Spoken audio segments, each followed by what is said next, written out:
Olá, meu amigo, olá, minha amiga, tudo bom com você? Meu nome é Juan Forma, sou advogado e no vídeo de hoje a gente vai conversar sobre o adicional de insalubridade de 40% para servidores da saúde. Vou te mostrar que esse adicional ele é uma exceção aqui na nossa lista, porque ele vale não só para trabalhadores, servidores públicos, no caso, servidores com vínculo estatutário e seletista, mas também para trabalhadores com vínculo de INSS, não precisa ser servidor público. A gente vai entender isso primeiro em relação à pandemia de Covid que aconteceu. No entanto, depois eu vou explicar para vocês como isso também vale para todos os trabalhadores do dia a dia, de atualmente também. Então, tanto é possível pedir retroativo, voltando lá na pandemia para fundamentar que você trabalhou com a Covid naquela época, quanto eu vou te explicar como hoje em dia, dependendo do dia e com que você trabalha, é possível pleitear também esse direito, tá bom? Então, pessoal, em resumo, essa ação ela visa garantir o recebimento do adicional de 40% de insalubridade de forma retroativa para profissionais da saúde, tá bom? Da área da saúde, que atuaram no período da pandemia de Covid. E se destina a quem? A todos esses profissionais ligados à área da saúde, não só ao enfermeiro, ao técnico de enfermagem, ao radiologista e ao médico, mas também ao motorista, à recepcionista, à pessoa do almoxarifado, todos que estiveram ali naquele contexto, ligados a esse contexto ali imediato da pandemia, tá bom? Então, quando foi a pandemia, Juan? Quando é que eu tenho que ter interagido com esse contexto para poder fazer jus? Pessoal, a pandemia legalmente foi de março de 2020. Eu lembro muito bem que Brasília, o Distrito Federal, no caso, foi o primeiro estado que decretou ali o estado de calamidade, o estado ali de exceção, né, devido à pandemia, ali no final de março, salvo engano, e foi até abril de 2022, tá bom? E qual é o fundamento, você pode me perguntar? Pois bem, o fundamento aqui ele vai partir inicialmente da consolidação das leis do trabalho, da CLT, onde vai dizer lá que serão consideradas atividades ou operações insalubres aquelas que, por sua natureza, condições ou métodos de trabalho exponham os empregados a agentes nocivos à saúde, acima dos limites de tolerância fixados em razão da natureza e de intensidade do agente e do tempo de exposição a seus efeitos.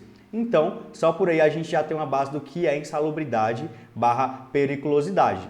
Dessa maneira, cabe observar as normas regulamentadoras, pessoal, do Ministério da Saúde e do Ministério do Trabalho e Emprego, principalmente. Então, a gente tem ali, uma delas é a norma número 15, norma regulamentadora, que vai dizer que o percentual por insalubridade vai variar em 10, 20 a 40% sobre o salário mínimo vigente, conforme o grau de insalubridade a que o indivíduo está exposto, beleza, pessoal? Assim, o grau mínimo dá direito a 10%, enquanto o grau médio 20% e o grau máximo a 40%. No entanto, pessoal, o que a gente vai ter? Que esses graus, eles muitas vezes eles são feitos pelo próprio órgão. E aí, por algum interesse ou por algum motivo, não há esse cálculo muito bem feito. Ou seja, muitas vezes você está exposto a uma coisa que daria 40%, mas ali você acaba caindo apenas em 20% ou 10%. Né? A gente sabe que isso acontece muito. Então é possível pedir essa revisão na esfera judicial. E devido a essas tantas revisões, é que a gente muitas vezes já tem algum parâmetro de o que a justiça considera realmente fazer jus aos 40% ou aos 20% se você estiver nos 10%, por exemplo, entende? O que faz jus a você ir para um nível acima do que está. Então, ó, a gente vai responder aqui, quem tem direito ao aumento de adicional de insalubridade em razão da pandemia? Tem direito ao aumento adicional para 40% do salário mínimo, aqueles profissionais em contato permanente com pacientes acometidos por doenças infecto-contagiosas, bem como seus objetos de uso, não previamente esterilizados. Então, na prática, o aumento do adicional de insalubridade em razão da pandemia aplica-se, por exemplo, pessoal, aos técnicos de enfermagem, enfermeiros, médicos, agentes comunitários de saúde, farmacêuticos que trabalharam em ambiente hospitalar, né, os farmacêuticos, fisioterapeutas que trabalharem em ambiente hospitalar e outros, como eu já dei alguns exemplos aqui para vocês. Então você pode ter algumas dúvidas, que você pode dizer, Juan, eu tenho interesse em entrar com essa ação, mas tenho medo de perder. Pessoal, primeiro que se você estiver entrando como justiça gratuita, não gera custas nem que você perca a ação.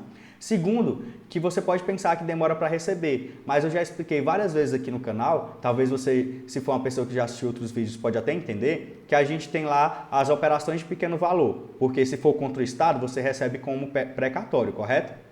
Então, se você for abaixo de determinado valor, por exemplo, 60 salários mínimos que você está pleiteando, entre em operações de pequeno valor. Se for acima, ali você recebe como precatório e é possível tanto vender o precatório quanto renunciar ao que estiver acima ali desses 60 salários mínimos para você receber mais rápido.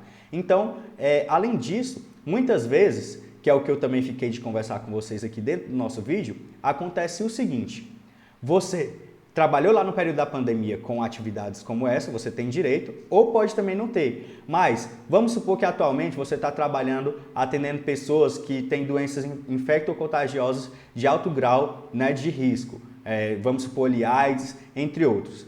Você faz jus a um grau máximo de insalubridade. E se você ainda não está recebendo, você pode entrar com a ação, independente aqui agora do período da pandemia ou não, de receber de agora para frente. Então, cabe muito bem você procurar um advogado para conversar sobre, analisar toda a sua atividade, ver de acordo com a atividade que você está exercendo, se há ali algum tipo de adicional a que você faz jus. Então é isso, pessoal. Agradeço a sua atenção. Se você tem alguma dúvida e deseja novos conteúdos sobre isso, seja artigos no nosso blog www.juanforma.com.br, seja aqui no nosso canal ou ainda outra forma, a gente vai deixar aqui na descrição do vídeo nossos meios de contato ou você pode comentar aqui embaixo, tá bom? Se inscreva no canal para ficar informado e agradeço a sua atenção.